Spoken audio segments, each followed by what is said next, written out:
Hey everyone, this is DJ. And this is Ish. And this is Season 7 of Pero Let Me Tell You.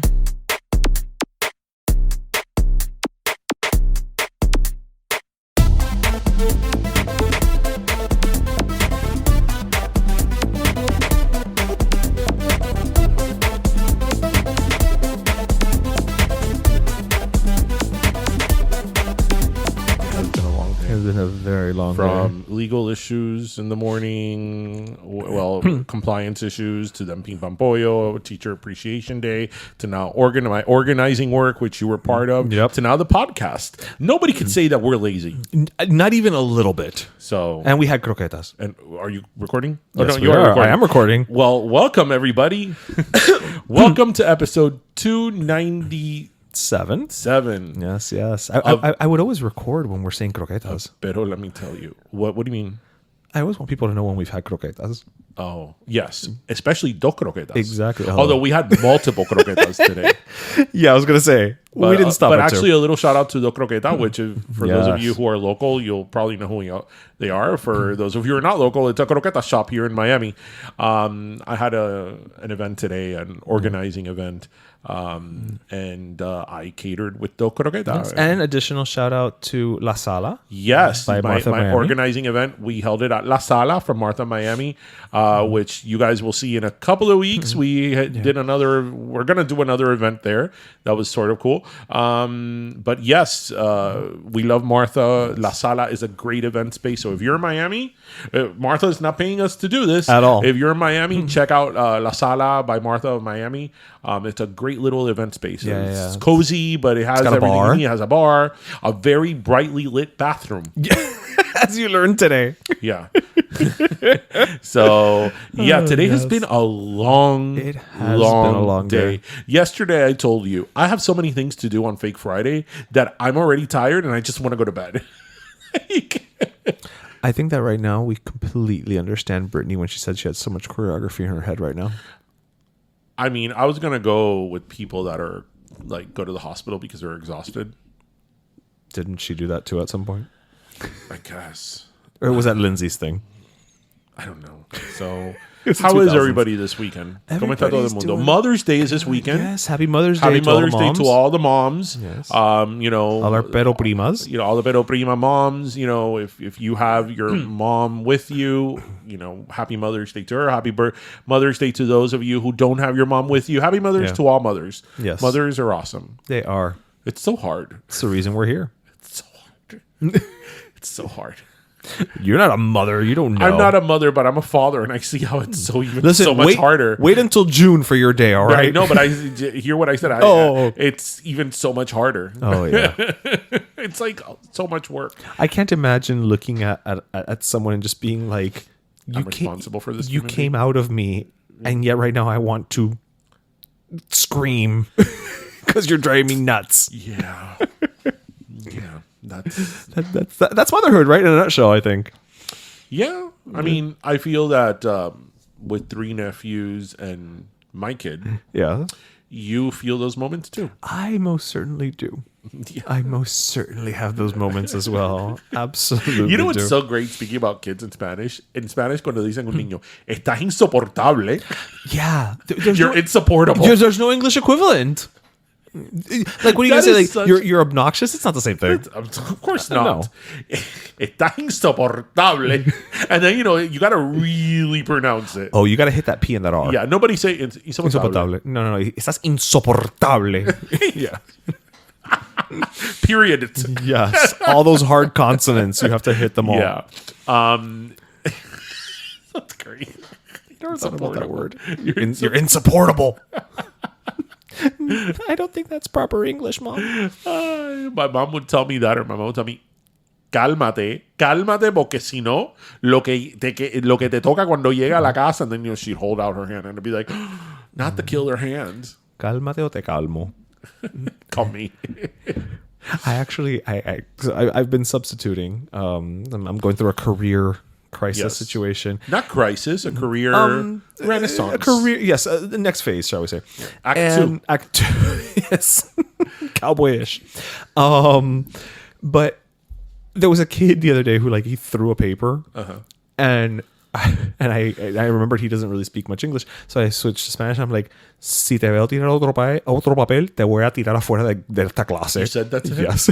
As a substitute, you could say that? Well, I sure did. ¿Y qué dijo? Nothing. He looked down and he didn't throw a paper again. Oh, wow. So how do you like substituting?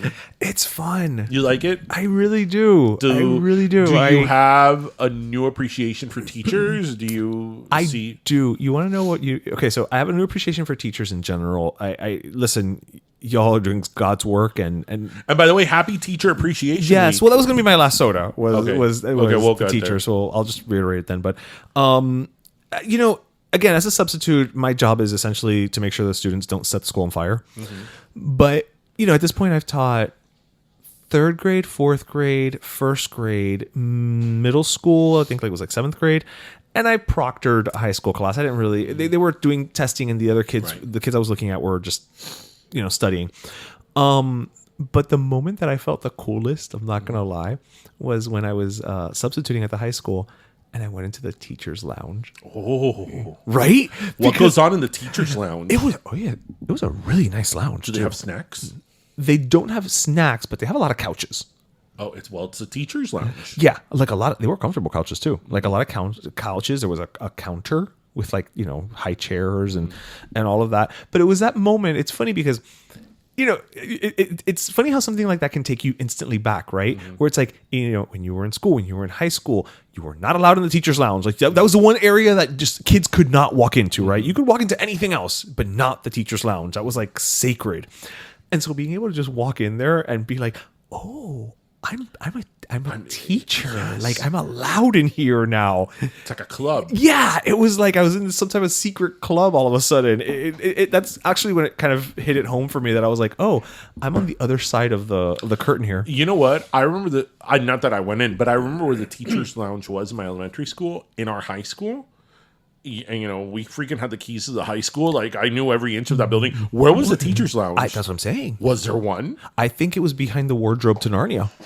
I mean, it must they have kept been. it well hidden. Yeah, that's what I'm saying. They feel, don't want you in there. I feel that in our high school in Southwest, if there would have been a teacher's lounge, we would have ended up in senior I know there was one. I know there was one. One of our teachers would have just been like, I just go bring me the thing. Yes, I'm in the teacher's one of our lounge. teachers that we're very close to till this day would have taken us to the teacher's lounge. She would have been like, just walk here, take my key. I forgot my purse. Like, just go get it. Like, yeah. Right. Yeah. You were in the teacher's lounge. I was in the teacher's lounge, yeah. But to go back to what I'm saying, I'm enjoying it. I really am, especially because the bulk of it I've done is elementary. Mm-hmm. And I had one class for 3 days in a row. So I got to know the kids, right? And there's just something about it. There's something about, and I'm a sub. I'm not really teaching at the end of the day, right? But knowing these kids and you're there with them day in, day out, and throughout the day, the second day, some of the kids when they came in, as I'm walking them in before to do, they're giving me hugs, like, oh, you're back, and they're giving me a hug, or you're walking down the hall afterwards, and it's like, Mr. Yano, and they're just because they're especially at 4th grade, they're still kids, but they're a little older, right? Is there a rule that says that they have to call you Mr. whatever? I have not asked that question, but I will say I think it's just. It's a respect thing. I think it's you want to maintain a level of formality with them, because if not, then that erases a certain hierarchy or respect of educator versus student that can just lead to chaos in theory. Yeah. That's actually something I've had to get my head around because I hate when people call me Mr. Borges. I can't get my head around that. Because even amongst the other teachers, when they introduce themselves, it's, hi, I'm Miss So-and-so, or I'm Mr. So-and-so. They don't call each other by their first names. Right. And so, I'm here, they're like, oh, are you the sub? Yeah, hi, Ismael. And they're like, oh, I'm Mr. Blah, blah, or I'm Miss So. And I'm like, oh, yeah, Mr. Yano. Yeah, sorry. But that's not my instinct, right? What's so interesting is that, for us, there's a couple of teachers that we had in high school that we are, I mean, We're we're good close. friends Yeah, with. yeah. And it's funny because one of these teachers in particular, I remember when we were in senior year that we were 17, 18 years old. She was like 23, 24. Oh, yeah. She was a teacher. So, you know, after high school, we're kind of the same age. Yeah, do you wanna go clubbing? Do you want to go Like, clubbing? But anyway, there's a couple of teachers that we've kept in touch. And till this day, it's Mr. and Mrs., you know, so-and-so. And it's like, that just doesn't go away At all. It doesn't. I feel so weird calling them by their first name. Yeah. You know, even though now they're like, hey, and I'm like, no. Yeah, like in theory we're contemporaries, right? Because we're all adults. But no. You will always be my teacher. Yeah, you're always going to be Mr. or Miss. Yeah. It's funny because I mean, you know this. Teaching is one of those things that like I always felt I could have been a good teacher because I love teaching. Yeah. I love, you know, being able to share knowledge. Yeah. You know, unfortunately, there's a lot going on with teaching nowadays. You know, that makes the profession so hard. You know, our hearts go out to teachers. A profession that already has a lot going against it in terms of people wanting to They're sign up. everyday heroes. Yeah. But I mean, I would love to hear from teachers out there, listeners, you know, from teachers. I just think the hardest part about being a teacher must have to do dealing with parents. Yeah. From what I've heard, yes. Yeah. When you get a good parent who's on board, Yeah. even if they can't be present, right? But they're on board and they allow the teacher certain parameters, Yeah. then you're good, right? Yeah, Because it's interesting you're saying that because that is a feedback that I've gotten from Kristen's teachers since the very beginning, since he was in preschool, that they always tell us, they always will go back and say, you know, thank you so much for trusting the process, right, and letting us, you know, do what we have to do. You know, Yeah. not exactly with those words, but I've always thought like, you're the teacher, you're the professional here. I'm not a teacher. well, and you're the one in the classroom all day. So I'm not the one who should be dictating you what you need to do. I should be the one who should be listening and receiving what it is that how my child is taught or should be taught or what they're teaching. It's not the other way around.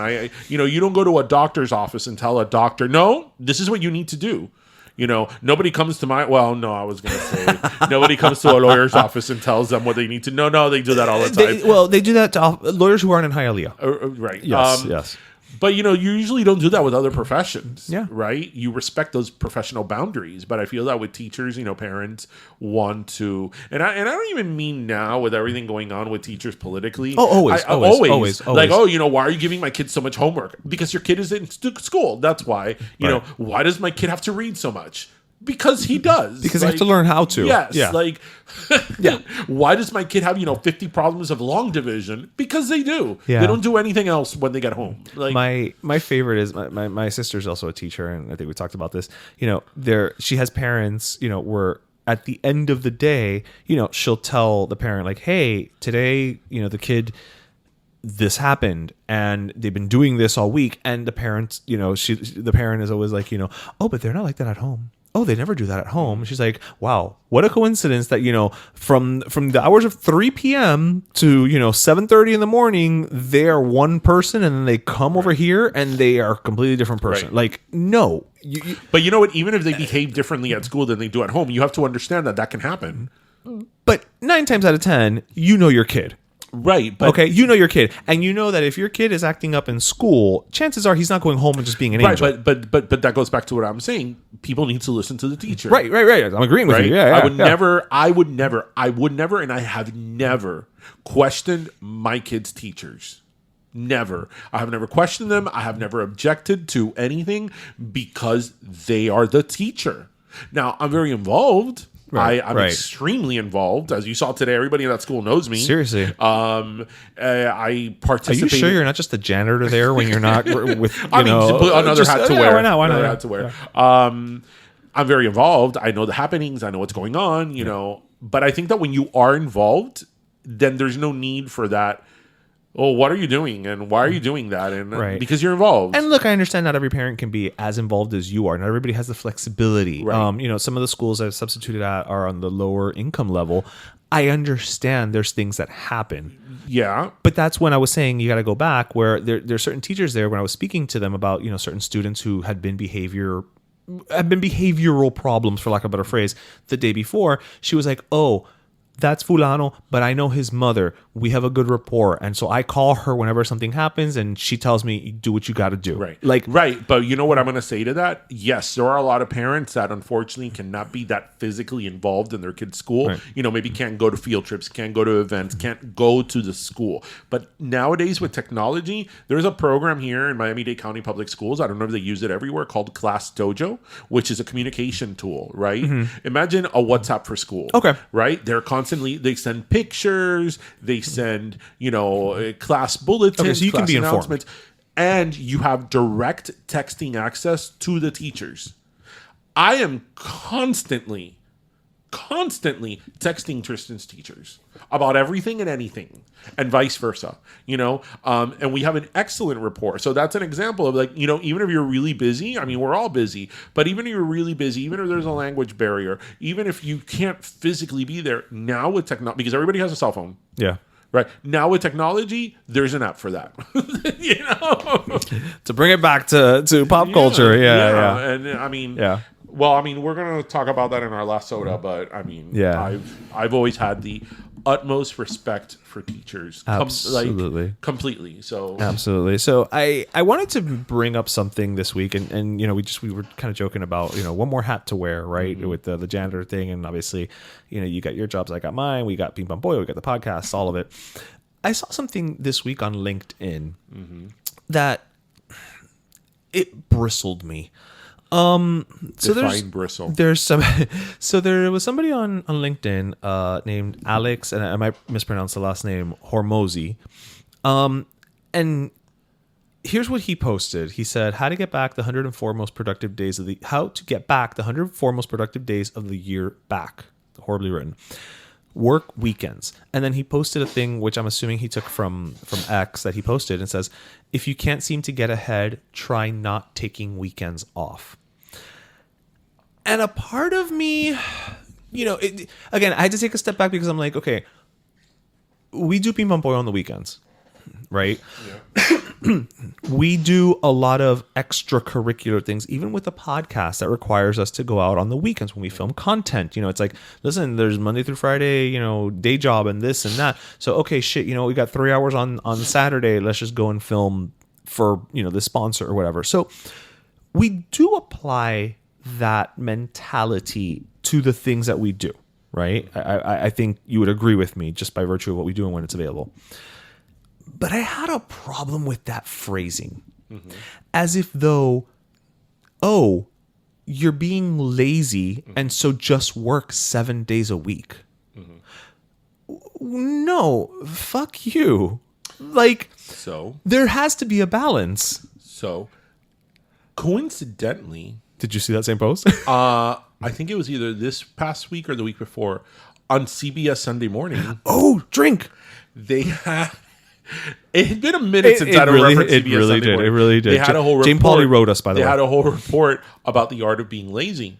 And there was this girl, this woman, probably in her late 30s, 40s, who was very successful, in her job. I think she worked in publishing or something.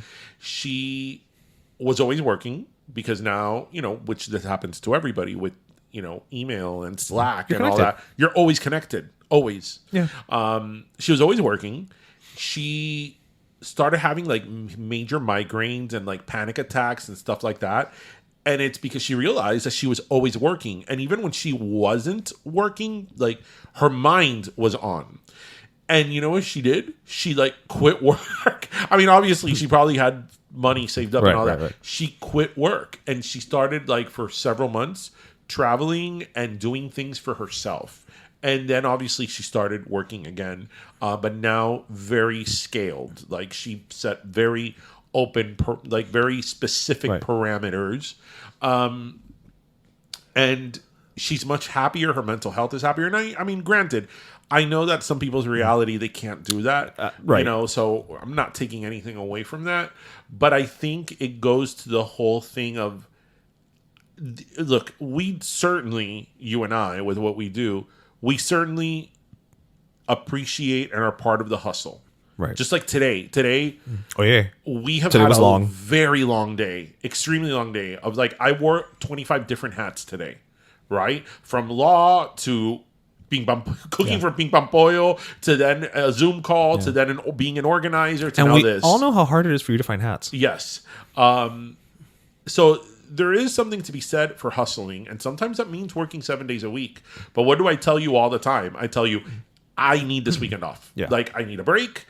So I think it's very important to have those boundaries and not be apologetic about it. It's like, I need a weekend off or a day off or a week off, whatever amount of time, and not feel bad about it, because at the end of the day, your mental health is a real thing, and being burnt out is a real thing. And that tweet or whatever, Or post that equivalates to being unsuccessful and being lazy, being that you are not successful because you're lazy if you're not working 7 days a week, Right. and that's bullshit. That's what I'm saying. I think that there are moments in your life where you have a specific drive that you're like, I'm gonna go for it, I'm gonna go for it all, but that's not sustainable. Just right? Your body's gonna give out. That's not sustainable for years and years and years. Again, maybe in a certain phase of your life, that I'm going to put extra work in and work my way up. But that's not sustainable long term. So making a statement like that, that means that, because somebody is not working on weekends, like... Yeah. Or on the converse, there are people who are working 7 days a week and still can't get ahead for a plethora of reasons. Right. And so what do they do? Right. Well, you mentioned to me also this week. Oh, excuse me. I know. I'm Clearly. so tired of all my, all my multiple hats. We were talking about the hats. We were talking about the hats. Sombreros. Didn't you tell me something this week that you had read somewhere that some big company was going to require their executives to work 6 days a week? Yeah, I still have the article. It was in Newsweek. Businesses are moving to 6-day work weeks, is what they said. Companies have already been bringing people back into the office, with mandates and everything. But a new report has found that a lot of companies are looking to add an additional day of work. So Samsung apparently has already mandated a 6-day work week for its executives. But there was a survey with Resume Builder, I don't know who they are, that found many more plan to follow suit. So across the nearly 800 companies surveyed, 1 in 10 business leaders said they plan to institute a 6-day work week in 2025. Across the board, many believed in the power of working longer hours to boost revenues. 1 in 6 said they think full-time employees should work more than 40 hours a week, and a whopping 76% said a 6-day work week would increase productivity. And then it goes into talking about how it struck a nerve with employees. I will tell you this, company executives, the fact that you're saying that you think it would increase productivity, I question what world you live in. And here's where I'm coming from with this. Let's remove the fact of like that, people need time away and this and that. If you work somebody 6 days a week, then what's going to happen eventually? You're probably going to want 7. And you're going to burn people out. And once you burn people out... you're going to ask for 8. Right, yeah. We're just going to start adding... We're going to have like blah, blah day. Is that what you would call it? I would. Because at that point, you can't form a sentence. So you're just going to have to be like blah, blah day. Yeah. I would call it Vern Day. What? Vern Day. Vern Day? Yeah. After Sunday, Vern Day. Vern Day and then Monday? Yeah. Thursday, Friday, Saturday, Sunday, Vern Day, Monday. It sounds very Swedish. Well, I mean... It's Sunday, Vern Day, Monday. Okay, what were you saying? So we created a new day. We really did, and now the executives have the 8th day. What I will say is, it's going to increase productivity. That's bullshit. And here I will tell you the exact reason why. If you do that, your employees will burn out. If your employees burn out, chances are they will either quit or be fired, at which point you will have to hire new employees. And it has been proven that it costs more to replace an employee than it does to retain one. So it will not increase productivity and it will not increase your net profits. You will wind up doing yourself a disservice in the long run. You have your receipts. Damn right. Eso, ¿tú sabes qué es eso? Eso es descarado. Eso gonna joder. Yeah. I don't think that's going to go well. I can't imagine I don't think it's going to go well because in this day and age where people are being very vocal about workers' rights and are being very vocal on living wages and all that, I can't imagine that this is going to go by, lightly. I mean, look, to say 6 days a week for executives are already working 7 days a week. Like, let's be honest. Executives are reachable at any time. If some shit goes down with a company on a Sunday at 3 p.m., you got to jump on a call and you got to handle it, right? Fair enough. You know what? That's why you get paid the big bucks. But the problem is that now it's executives. Right. Tomorrow it's... How about the executive assistant? Oh, there you go. Then it becomes the executive assistants. Then it becomes, whatever. Then it's the directors. Then it's the managers. Maureen and payroll. Then it's... And, Maureen has had a rough year. Yeah. Maureen is already dealing with the loss of 2 cats. Yes. Okay. And her sciatica has been flaring up. And the moment Sarah in HR has to work 6 days a week, she is not going to be a happy camper. She's not. And, we're just going to have to institute sweatpants Saturdays. Sweatpants Saturdays. Yeah. Sarah's so good not to be having self-employed. My gosh. It's so it does not suck. But yeah, it's just I question all of these things where, and then you let me ask you something. Hear these reports of like record profits, but let me ask you something. Because I have been out of the traditional workforce for quite some time. Because I was self-employed in my legal career for it's been many years. And then, I have Ping Pong Pollo, and I do political organizing. But political organizing, even though you're working for an entity or an organization, it's not independent. Yeah. It's independent. You don't have somebody on you. It's not a 9-to-5 corporate structure. So you could say I've been on my own for quite some time. Now that you've had a taste of being on your own, because even a substitute teacher, there's a certain independence to that. Yeah, there is. Right? Yeah. That you've had a taste of being on your own through that, and Ping Pong Pollo, that we're entrepreneurs, if you will.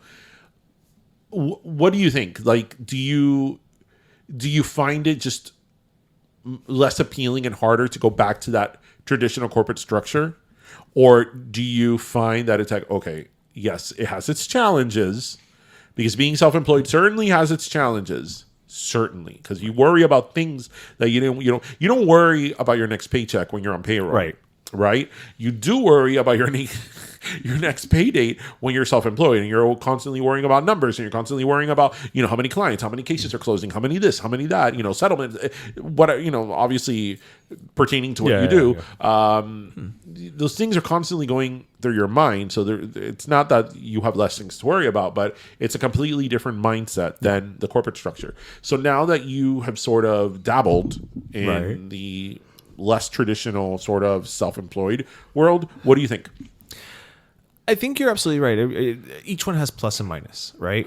I think that ultimately, what it comes down to, and I hate to be this guy, specifically, post-COVID, right, where we all got a taste of that. There's a reason they called it hybrid, where you're working for a corporation, right, or a company, right, but you do have a certain amount of autonomy, right, because you do have that ability to, like, I'm just gonna, for my lunch break, I'm gonna go out and do some errands, and I have my phone with me, so if I'm not back exactly within an hour, I'm still reachable. I can still join that call while I'm picking up at in the pickup line at school and things like that, right? So I think that ultimately that's the way to go with it. I will say, once you've had a taste of that full autonomy, there is an element of when you go back. But I also think that it depends on the company you go back to. Mm-hmm. Right? If you go back to a company that is micromanaged to within an inch of its life, that for me specifically is not going to work anymore. Mm-hmm. I that's not me. But if you go back somewhere where, and actually, you know what? I think teaching is an interesting hybrid that I hadn't even thought about it from this perspective until right now. Obviously, as a teacher, and again, I'm a substitute, guys. It's not like I've got a curriculum and lesson plans. But as a teacher, you have to do certain things, right? You have to have certain lessons. You have to help them study and pass certain tests, and you have to, certain goalposts of what they've done. But to get there, in theory, nobody is on top of you. You do have a certain sense of autonomy. You have your classroom is your classroom. Yes, you have a principal and you have a department head, and I'm sure, they probably want updates and metrics and stuff like that. Right. But there is not this constant, what are you doing in class today? And did you teach them? And did you do the test? And did you give them homework? And who was bad? And who did it? Like, there's not that constant micromanage. No, you just have to deal with the parents. Which is, they probably would prefer micromanaging. But, so I think maybe that's also why I feel so, like, positive with just teaching as a career, as a concept, because there is that level of structure, but independence at the same time. And I never thought about that until literally right this moment. You know what my sort of problem with corporate America is? And listen, before college, during college, I worked at a Fortune 100 company, which was amazing. A great company, great benefits. Life was good when I worked there, and it was very good, actually. But what always bothered me, as much as there's so many things there that I thought were great, and they had great benefits, I always had a problem at the fact that you were dispensable. If they needed to get rid of you, they got rid of you. You could have been great. And I think there was something to be said about, back in the day when you would start working for a company, you could retire from the company. Actually, I was having this conversation the other day with your dad. Your dad started working at Bell South when he was fresh out of college, let's say. Yeah. Very, very young, and he retired from there. Yeah. Young. Somebody in my family... There was somebody in my family also that he started working there for, I think when he was 18, he retired from there. Or like when people up in the Midwest used to work at a car manufacturer for their entire life, and they worked well and they supported their family and they had a decent life and a pension and a pension and all that. And I think that when you work at a place that, we may have employee appreciation week, and we have pizza today and cookies at the employee lounge and all that, and the benefits are great. That's fine. That's great. But when you feel that at any moment you could be let go, either laid off or just fired, and that's not to say there aren't people that deserve to be fired. Of course they deserve to be fired. But that you could just be let go, that creates a certain amount of just disloyalty, right? Because or worse, apathy. Right? Because I'm giving you 8 hours of my day. I would like to think that I'm giving my all or doing a good job. And, the only thing I need from you is loyalty. Like, stick by me. I'm sticking by you. Yes, we're both getting something out of this. But that's my biggest problem with corporate America. Look, something for me that was just disheartening. It was just so sad was when my father got laid off. My father worked at a very large banking corporation, very, very large. I think a Fortune 100 company too, based in Chicago, huge. He worked there for almost 30 years. Wow. And in 2010, when things were going down with banks like they were, 2010, 2011, he, they were laying off. There was some mild layoffs. A few people over here, a few people over there. Right. And they were giving, I think it was like, they were giving 1 month of pay per year. Okay. Or something like that. It was like, That's good. It was very good. Yeah. That I remember when my dad was doing the math, and he was, in his 60s at this point. He wasn't of retirement age yet, but he was in his 60s, I think his early 60s.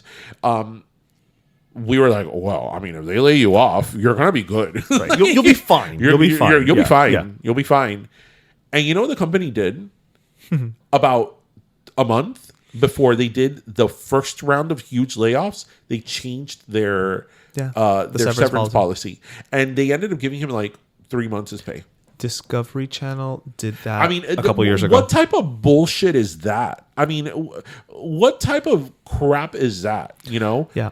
And this company was not hurting, by the way. Discovery Channel did that a few years back because there was Jose worked for Warner Discovery, and there was, again, years ago there was layoffs, and the first couple of people who were laid off were people who had been there for 20 plus years, right?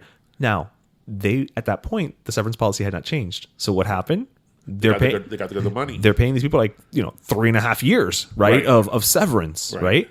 Well, once they got rid of those people, we're changing it now. The max you can get is X, whatever it is. And even if they don't pay you 3 years of salary, even if it's another number, but to change it from something so generous to then To 3 months. almost nothing. Coño. I mean, that's not fair.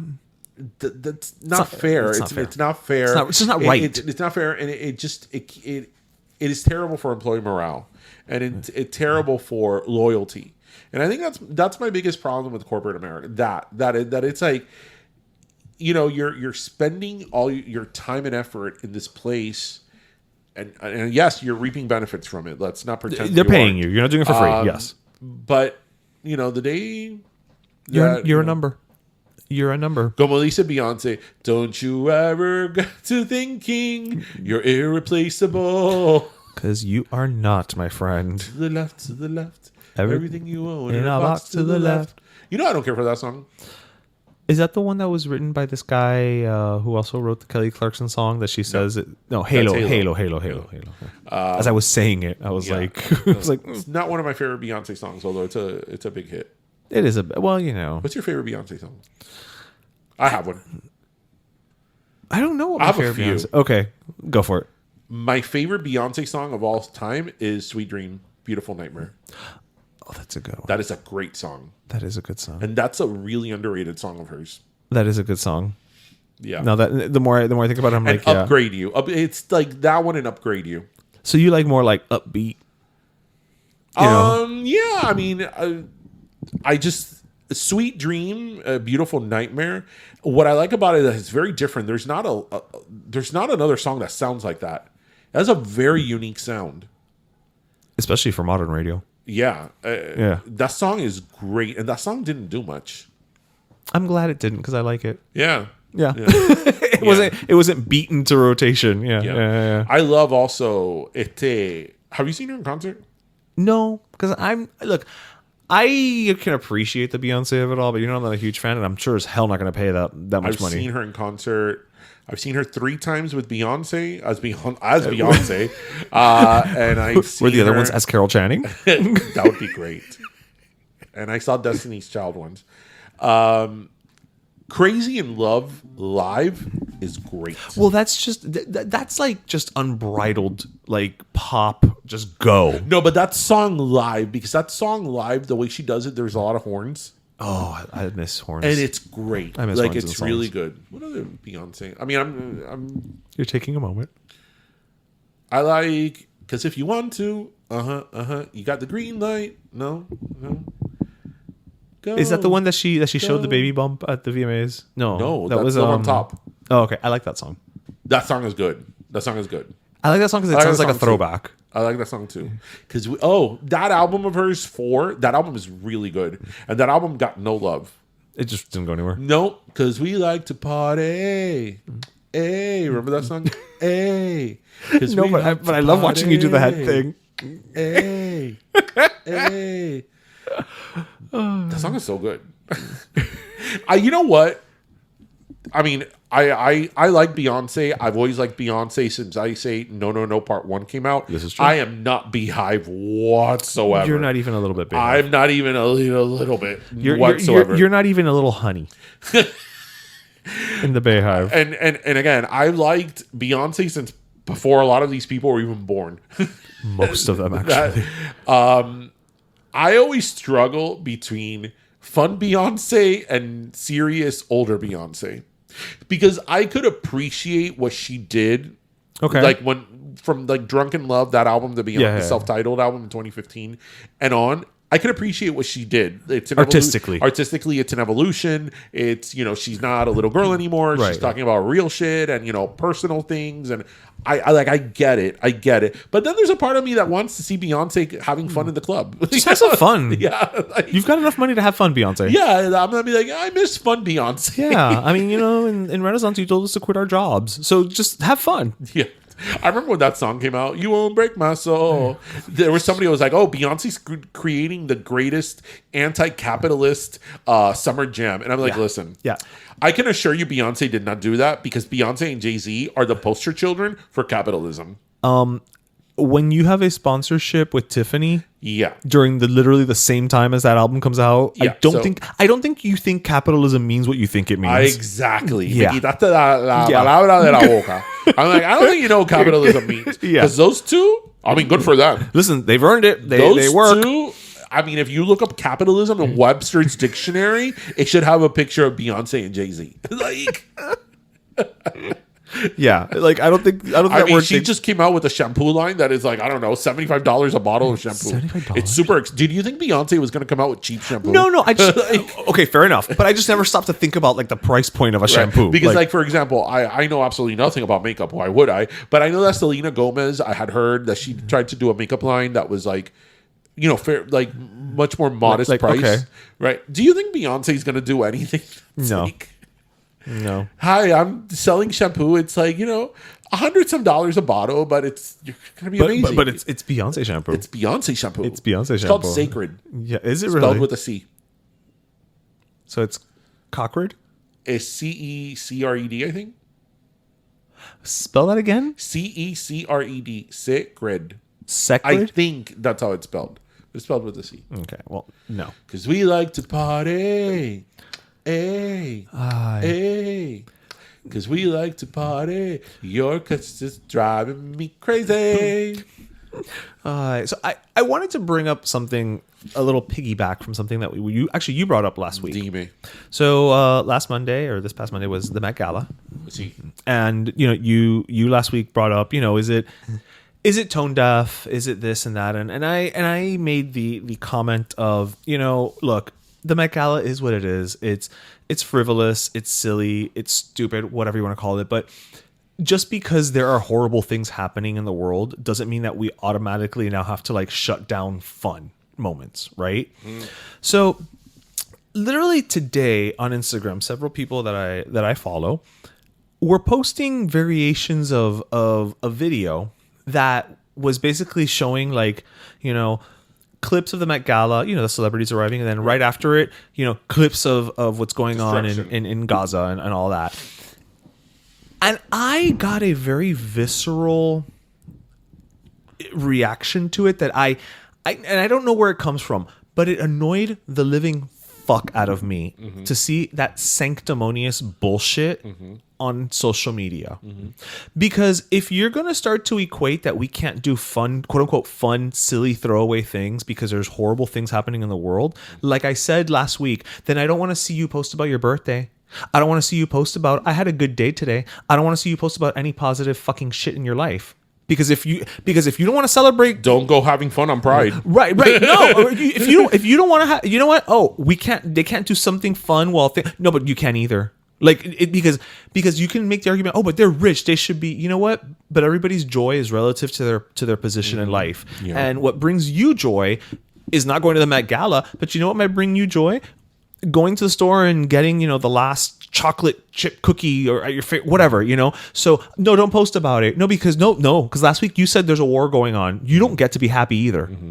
So where that like fuck the fuck off. I mean, I'm sorry, but just know all that is sanctimonious posturing on social media, and just stop. How do you really feel about it? I'm so fucking annoyed by it. I really am. So I struggle with that.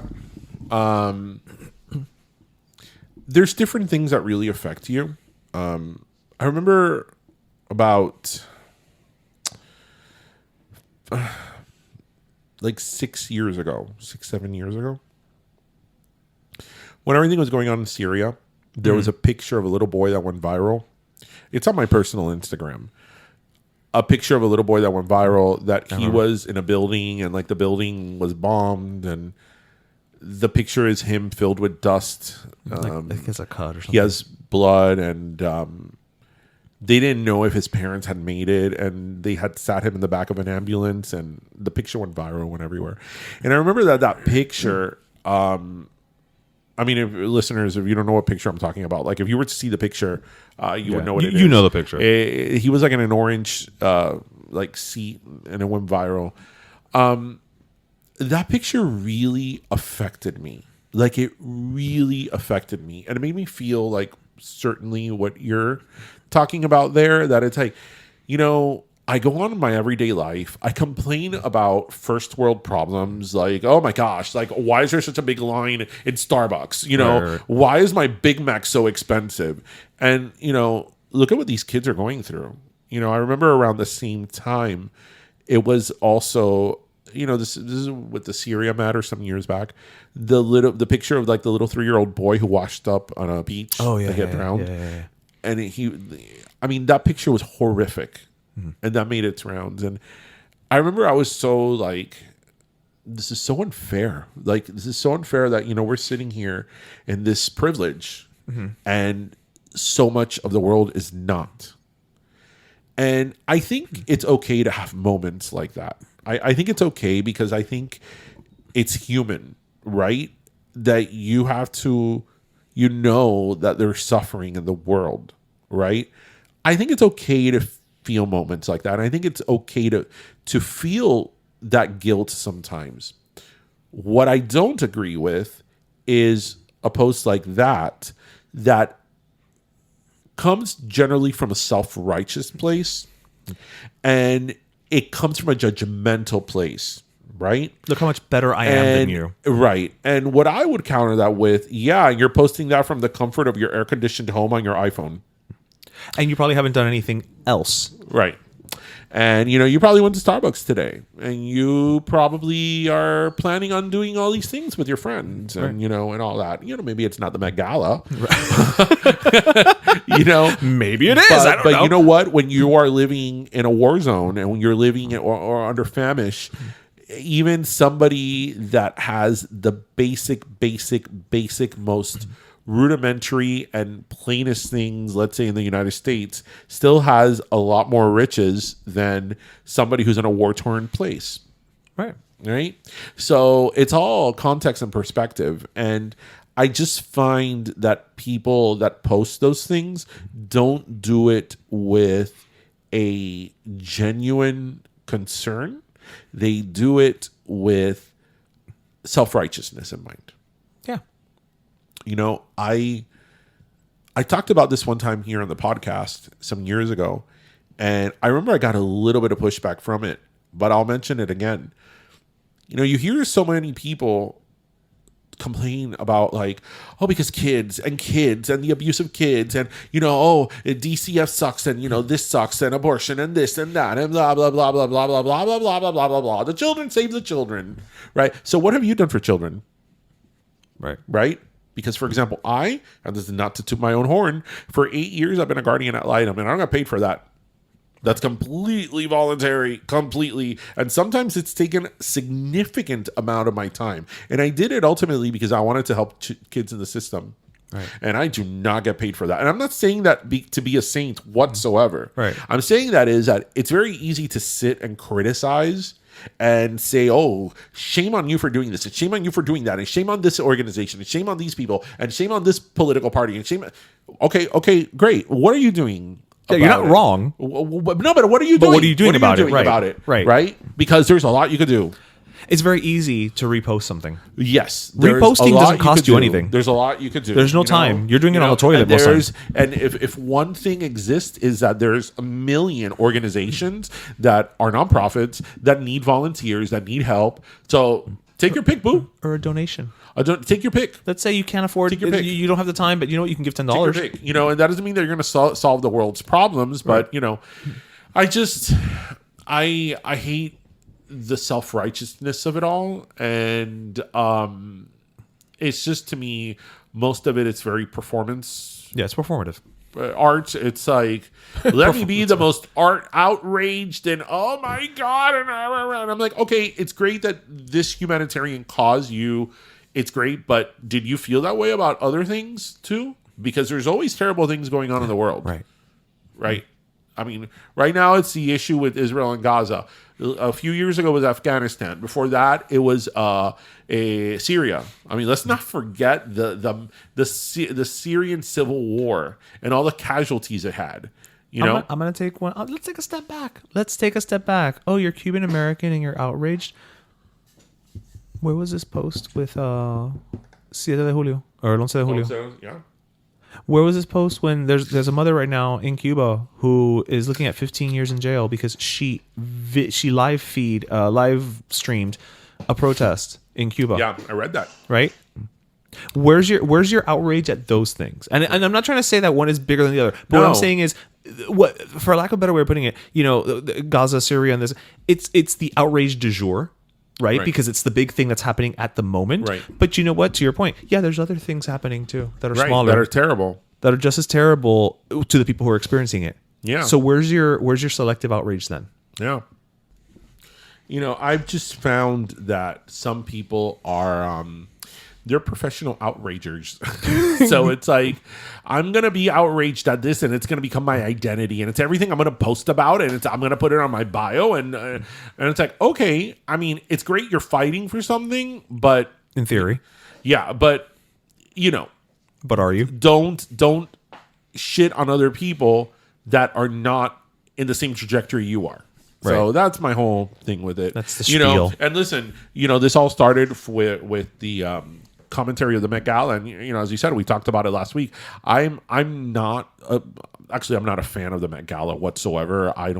It's funny because I know what goes on in the Met Gala, not because I choose to, simply because the next day, all the news online, on TV, on social media, is the Met Gala, the Met Gala. So it's like, even though I don't freaking care about the Met Gala, it's like, okay, well, I'm going to see what everybody wore. I mean, I even know that Katy Perry's picture was the most liked picture and it was AI and she wasn't even there. Like, how do I even know that? I did not ask to know this. Like,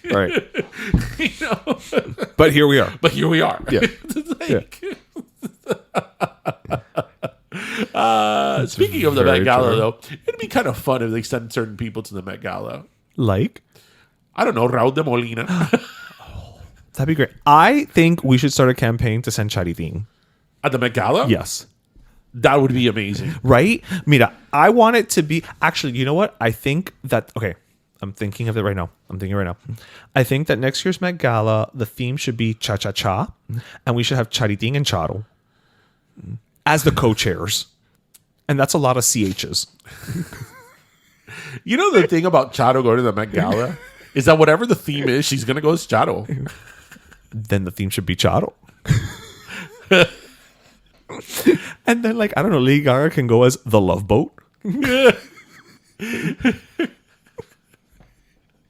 Also, you could go dressed as a captain. Yeah. It's just an old TV, excuse to dress up as old TV characters, apparently. I go dressed up as a captain. Captain Steuben. Yeah, the Met Gala. And the Met Gala can be sponsored by Princess Cruises. We are putting it all together live, ladies and gentlemen. Haven't I ever told you that the logo for Princess Cruises, Wella, which is a hair product brand, and Panera all look the same? Wait, you told me this once. Yeah. And I remember you even showing it to me. Look it up, listeners. And I was like, look at Panera, Wella.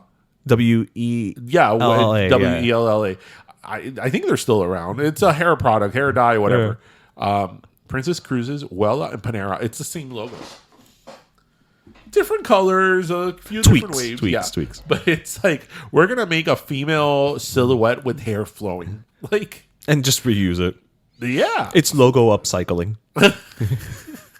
That's what it is. You know what I often think about? This is completely... Lord. We were just talking about Charo, so God knows. Completely off subject, but I think our listeners would laugh at this. I'm not kidding. I think about this all the time. How do they cast models for stock pictures? Getty Images, stock pictures. I have no clue. Yeah. And if you are a model, are these models like professional stock picture models? Separate. You have runway, you have catalog, you have fashion, you have stock. No. I think stock pictures are their own thing. That's what I mean. You have runway models, you have catalog models, you have stock. Right. I feel bad for some of them now. No, wait. That's I've told you. And I've actually thought about this, listeners. I've actually stopped to talk about it. Think about it. How about the models that get casted to take the pictures of the costumes that end up at Party City? Sexy Maid, Sexy Shower Curtain, I think the Cowboy. Okay. I think they are from the same pool as the stock film. Blonde photos. Wig. Blonde Shag. Afro. Blonde Canadian pop star. And you know what's funny? Like, if you're a model, you get casted. Imagine going home, like going on Mom a date, and Dad. going on a date, be like, "Yeah, I'm a model." I Is this you, midnight movie mistress? yeah, I'm the guy who does the wigs for. you know, 90s sitcom Teen Idol? That was me. Well, you know the Canadian pop star wig? I had that the year Yes, that I you did. dressed up as Justin Bieber, Yeah. but everybody thought I was Perez Hilton. We should have told him that. You know when we what's so interviewed him. funny? That I shaved. Do you remember I shaved for I that remember. costume? Yeah. I mean, I was committed. You were. I shaved. I got the blonde side hair that Justin Bieber had, which is so funny. Why did I? You know that I don't dress up. I don't do dressing And up. you went with that. And that year, I'm like, I'm going all in. I'm going dressed up as Justin Bieber. I like that your all in was Justin Bieber. It's Justin Bieber. Your all in was like, I'm going to be a Canadian teenager. Right. I had to wear the wig. I had a blue. I'm sorry, a purple, because Justin Bieber's color was purple. A purple hoodie. Yeah. And everybody thought I was Perez Hilton. And you know what? I was like in really good shape at that time. So it's like, okay. Yeah, but you were layered because of the hoodie. So, like, you couldn't see the shape of you because, Right. again, you were being Justin Bieber, who was not known for, his bulk. Right. And I bought Canadian pop star wig. Canadian pop idol. So how do you audition for? Okay, what portfolio do you take to be a costume model? Can you imagine? It's like, damn it, I said Canadian pop idol. This is Bolivian. Just get him out of here. Get out of here. Like, or if you are a model for costumes, do you have a portfolio? This is me as a cowboy. This is me as a doctor. This is me as a cop. This is me as a sexy cop. Are you just doing the village people? This is the sexy cop. This is me as a sexy shower curtain. This is me as a taco. This is me As a sexy taco. As a sexy taco. This is me as a banana. Like, do you have a portfolio of all these? I would. Yeah. Oh, I would. Oh my God. You know what'd be great? You know I would. If you are that model and you put it on your Instagram. I'm sorry, have we met? Like, I would be like, guys, I just got cast today. I'm a cookie. I'd be so happy if I was a cookie. And then somebody else is a glass of milk. Oh, with my luck, I'd probably be cast as a Hydrox. A Hydrox? Yeah, instead of an Oreo. What's a Hydrox? Hydrox cookies are the off-brand Oreos. They're called Hydrox? Yeah. Why would anybody call a cookie Hydrox? Well, because you know what the cream is made of, like hydrogenated oil. Okay, so why right. would somebody call it Hydrox? I don't know. I didn't make the brand, but yeah, they're called Hydrox. You'd never heard of a Hydrox cookie? Why can't they call it L'Oreals?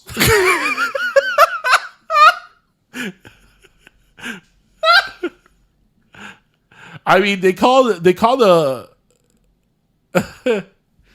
A L'Oreal? I mean, it's better than Hydrox. I guess. I don't know why L'Oreal sounds like a hair product that Lauren Hutton would have.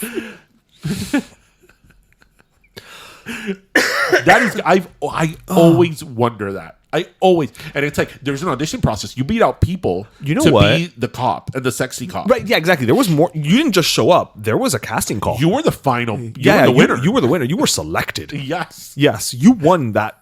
I think that the people. I think the people that are the wig models.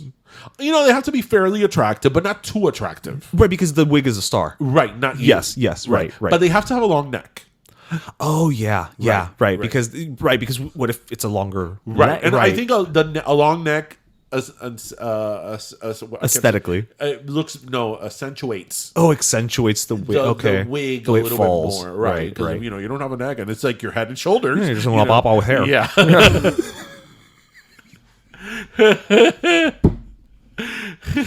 Wait, so do you think that the wig models could also be the costume models? See, I think costume models could be wig models. I don't know that wig models could be costume models. Oh, definitely. Yeah, Yeah. I think though. Yeah. Yeah. You said. Yeah.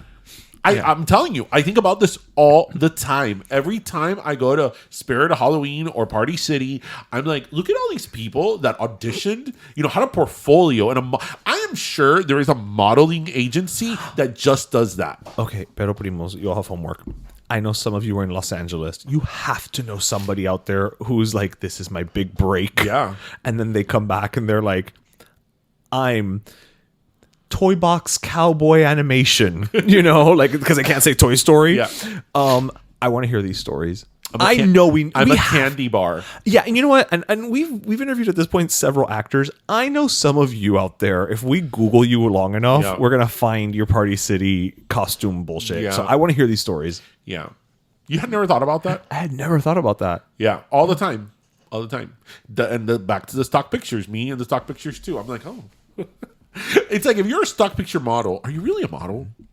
As long as the check clears. I mean, yeah, but it's like, right. I know technically you're a model, but if you go out and say you're a model, and then people find out that, okay, imagine going on a date. Okay, right. You swiped right on Tinder. Right. On someone who and says they're a model. Right. They're a model. They are. They're There's no lie. using their image for a picture. And it's sold. And it's sold, right? You're a model. Right. But you're like, oh yeah, no, I do stock images. That's us, talking. That's us at the office. So, okay, so there's definitely a hierarchy. There's like, the models, then I think stock photo models, then the Party City costume models, and then Instagram models. No, I would put Instagram models over those. No, because Instagram models, you chose to be a model. You set it up. The other ones, casting agents selected you. That is true. Right? Because no, if you just decided one day to wake up and like, I'm taking pictures of myself and now I'm a model, who made the decision? That's true. There was no scrutiny involved. Right. Yeah. No, but I don't even think about Instagram model in that demographic. But yeah, stock pictures. Okay, if anybody knows, I have to. I want to know. I want to know the story. And they're so annoying because like you could see a stock. I mean, you could see a stock picture a mile away. Oh yeah. So I use them all the time when I was doing presentations. Yeah. So it's like, I don't want to use that. Like, everybody knows that these people don't like each other and don't know each other. Why are they having so much fun with their latte in their hand? Yeah, no one has ever looked that engaged in an office meeting. Right, and that airbrushed. Yeah, exactly. Everybody's immaculately airbrushed. Yeah, no one has pores. No. No one has pores in a It's stock worse photo. than your senior picture. Hey, you leave Bryn Allen alone. Oh, yes. Yes. You know that I asked didn't you remember I told you this? Yeah. My senior pictures, I asked them not to airbrush it. Because at least the senior pictures the studio we used to go to was Bryn Allen. Bryn Allen. And the senior pictures, the ones that they would airbrush, it'd be like hazy shade of winter. Well, it was soft focus. It was like we were all being interviewed by Robert Walters. Yes, it was like, this doesn't look good. No, like, it was just and it's like, you know what? Soft focus. You're 16, 17. You look fine. Yeah, you're fine. This is the peak you're gonna look. Yeah. Yeah. So I don't know about the peak, but for many, many of us, high schools, the airbrushing, they're not hiding the wrinkles. That's what I mean. Like we're peak, like specimen type of situation here. Yeah. So when I grow up, I want to be a stock model. There are worse things to be. Oh no, there are. But hell, you're in demand. Yeah. But again, imagine being on a date. Okay, wait. Now that I just said that, do you think there has to be a hierarchy of stock models, right? Because let's say you just you go in, you're selected for, man in suit at meeting, right? But then maybe, but then yours, they find a lot of people just keep, buying yours. Right. So does your asking price go up if they bring you back to be like, man in supermarket? Oh yeah. Like, do they pay you according? You're more in demand, right? How much demand your picture has? I think that man in suit can probably be also man like mechanic or man in service. Okay. Service industry. Yeah. Okay. Because I think that for a stock picture, they're probably looking for similar bone structure. So basically, they're all the rabbit from Peppa Pig. Sort of. It's so crazy. Like, stock pictures are so crazy. Like, I think they're so ridiculous. Like when I look at it, oh no, you know which one are the best ones? Stock pictures for dentists. I've never looked for. Okay. I'll look up any dental ad. Well, no. But, okay, fair enough. They're all smiling like, from ear to ear. Like, Well, I mean, they want to show you that they did a good job. I get that one. I get it. right, but it's stock picture. It's like nobody in Miami looks that way. We don't have that many redheads. No. And then I love the stock pictures for like the Asian massage places. Oh.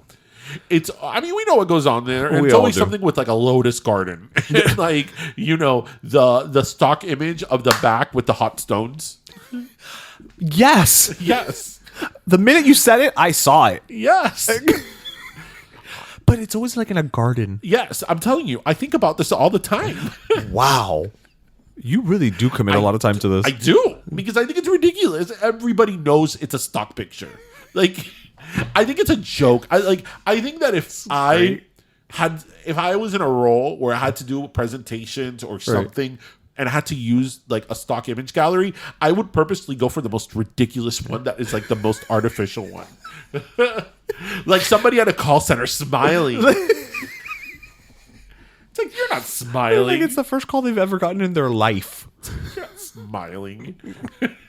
You fucking hate your job. You're not going to be like, thank you for calling. With that much joy. Right. I've worked in a call center. No, Yeah. you don't. No.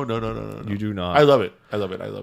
Another good one is like stock pictures for couples looking for homes. Oh. The guy is always wearing Converse. Always. is? Always. Yeah. Do more people buy homes when they have Converse No, on? because Converse are one of those like shoes that everybody sort of knows and likes. Without saying it's Right. a Converse. And they could be casual, but not like, Converse can be what you make of it. So you could go to a lot of different demographics. Okay, so okay, I know and I get it because like that means that they're like they probably had brunch first and then they went house hunting. Right. Or vice versa. You could be somebody who's low income and wear Converse. You could be somebody who makes millions and wear Converse, right? That's true. So, yeah. Converse is the universal, forget about music. Converse brings the people come together. Yeah. So, anyway, all this stock picture talk is making me a little... Me está dando sed. That's on the stock pictures. Yeah. Do you want to take a stock picture of you drinking a soda? There's nothing stock about my picture drinking soda. I can't do a stock picture. I mean, even if I tried. You know what I think? I think you can try. I think we should try. I don't think I have a generic face. I don't think I have a generic face. Okay, enough. that's true. That's true. You're not generic enough to fit into every presentation around the world. Right. Yeah. No. Yeah. No, my beard is too thick. I'm too thick. Like, Well, oh my God. That's not what I meant. That's not what I it's meant. like, what kind of stock photos are you selling on OnlyFans? What? There's a sexy stock. There's a sexy stock picture, like, whatever. Yeah, because you have to have like those like risque, like for those like those pleasure parties, right? Yes, so like you have to have for like ED.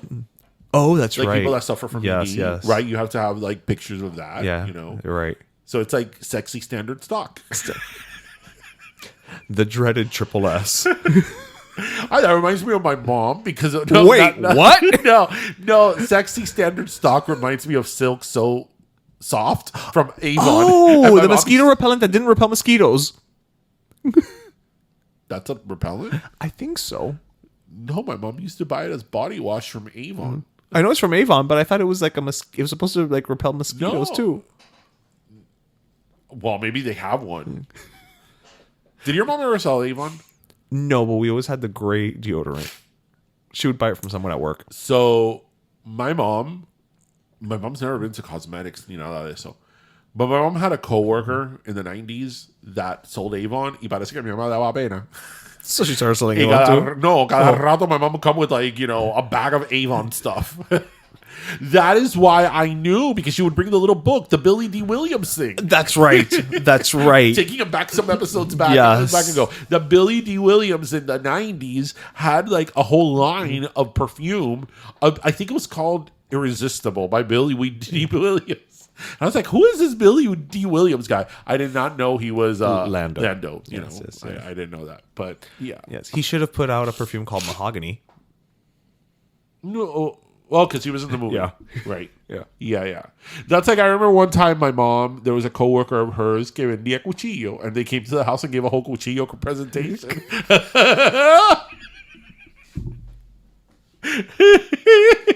Now that I would like to see as a stock photo. That's how I ended up with a rainbow. But anyway, we'll go ahead. This is true. Time for sodas. Time for sodas. Anyway, well, we said we're going to give our last soda to teachers. Teachers, teacher appreciation They week. don't deserve a soda. They deserve, 1,000 pack of sodas. Yeah, I mean, just an unlimited lifetime supply. Again, this week was Teacher Appreciation Week, and look, I've been subbing now, so I'm seeing, like I said earlier, behind the curtain. And listen, if I'm only doing it, temporarily, shall we say, in the sense of that I'm not with a particular class for extended periods of time. And I mean, I got home the other day and I took a nap for like 3 hours. And it was probably the best nap ever. It was. But, the fact that all you teachers do this on a daily basis and teachers, administrators, everybody, because it does take a village. I mean, man, bless you guys. You're doing the Lord's work, as they say, and you deserve not just to be appreciated for a week. You deserve to be appreciated all damn year. So, thank you all for what you do. Some of you really, all of you do the great work, but I know there's some of you who also just go that extra mile and really make an impact in these students' lives, whether you know it or not. And sometimes that impact is more evident at the moment. Sometimes it's not evident until years later when they come back and will tell you. Who was your favorite teacher? I had a lot of favorite teachers for different reasons, Elementary school, the first teacher that I remember that I fell in love with, like I have such a loving memory of her, and she's no longer with us, was Miss Long. Mm-hmm. And Miss Long. What grade? First grade. Mm-hmm. First grade. Miss Long was, Geraldine Long. I'll never forget. She even became like friends with my parents. Mm-hmm. Ms. Long earned that name because I realized I was in first grade, but I think that woman was like 7 feet tall. Mm-hmm. And then on top of that, she was a cisgender drag queen because she was like 7 feet tall. I always remember she always wore open-toed sand like heels, like kitten heels, like small heels. She had rings on all her toes. She had long ass nails. And this was in the 80s. Yeah, she had long ass nails. She had, I think, one of her teeth was like gold, like outlined. She had earrings. She always had her hair done up. I mean, it might have been extensions, but it always had like various. It was the 80s. It wasn't. But she had various highlights in there, and she was always dressed to the nines. And that woman was just phenomenal. Like, there was just something about her that to this day, it imprinted on me. It really, really did. And, after her, I had other teachers, like in fifth grade, I had Miss Lane, who I think was the first time I had a teacher who I thought like, maybe I could be a teacher. Middle school, I don't really know that I had a teacher in middle school that made an impact on me. Sorry if you were a teacher of mine in middle school. I don't mean that as an insult. I think middle school is one of those, there's a lot going on. In high school, there were a lot of teachers, but I would say my English teachers for sophomore and junior year, I had the same teacher, Miss Rosen, who, looking back now, I relate to her a lot because before she went into teaching, she was in advertising. And she was a Dolphins cheerleader, and she was a flight attendant. Yeah. And so I kind of look back on it now and I'm like, oh. When you had her, because I had her too, we just didn't have her together. Right. When you had her, did she ever do the plane thing? Oh, the exits. The exits are yeah. I can't now. I have to do it in like Kylie. Yeah. She did that for us one time. She's like the exits. Know. Then it's true. They take them away and do classes for how to do the exits. Oh well, yeah, that's a skill. And then senior year was Miss Mendez. Yes, she was a fantastic English teacher. Miss Vasquez was fantastic. So these are so many teachers that we had that. Again, I'm talking to you about them, and we shared some of them, but I have them so vividly imprinted in my mind that these are people who made this impact on me. And we're talking, for 30 years since we graduated high school, and yet it hasn't been 30 years. No, don't add years. Has it? It has not. Oh, don't no, add years. no. Okay, sorry. We still have a few years to go. But it's been 30 years since I've been in first grade. Yes. And I just have this vivid memory of all these people, in a way that just will never ever leave my head. And just like that, I'm sure there's lots more teachers out there who are doing this on a daily basis. And you don't, and the teacher, again, like I said, the teachers don't know it when it's happening. Right. You know? No, and you don't know, I think, what you would pick up. In elementary school, I had a teacher called Miss Oken in third grade. And I've said this story here before. She was my favorite teacher in elementary school.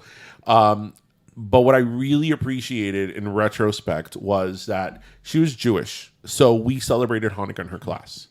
And we celebrated Christmas, but we also celebrated Hanukkah. Right. And we did a very traditional, we did like the 8 days of Hanukkah in her class. Oh, wow. So we would play spin the dreidel. We would win gelt. She, I remember, made latkes for the class.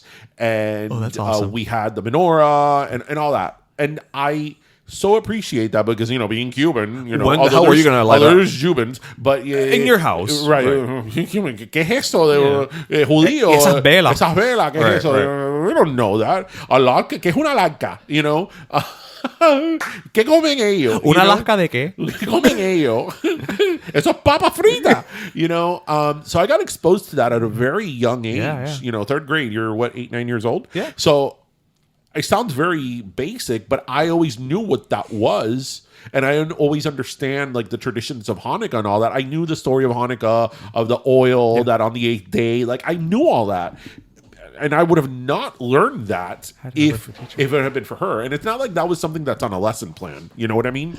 I learned that because of that. And that's always one of those things that like it always stuck with me, that I learned this completely different culture and these traditions from people that are so different from me or from what my traditions are because of my teacher. And I thought that was wonderful. In middle school, maybe it's still middle school years. That's the thing. It's middle school, pero primos you can all relate, I'm sure. And then in high school, my big three, I've always said this to people who know me personally, was Miss Vasquez, she was the one who was like 24 and we were like 18. And then after we graduated, we're like, do we need to party together? Yeah. Like, she... And party we did at your wedding. She was more of a contemporary, if anything else. So that was, we eventually saw her as a contemporary, right?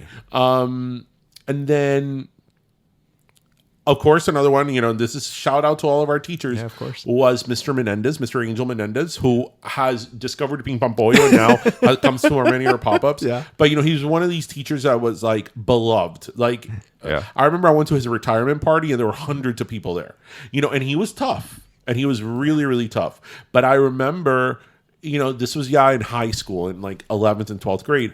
Like he put responsibility on me that was real, like real responsibility. He made me in charge of certain things. And, he was certainly that type of teacher that like what you learned from him was not in a book or in a classroom, was real life, like how you need to take charge, how you need to be responsible for things. And he would always say,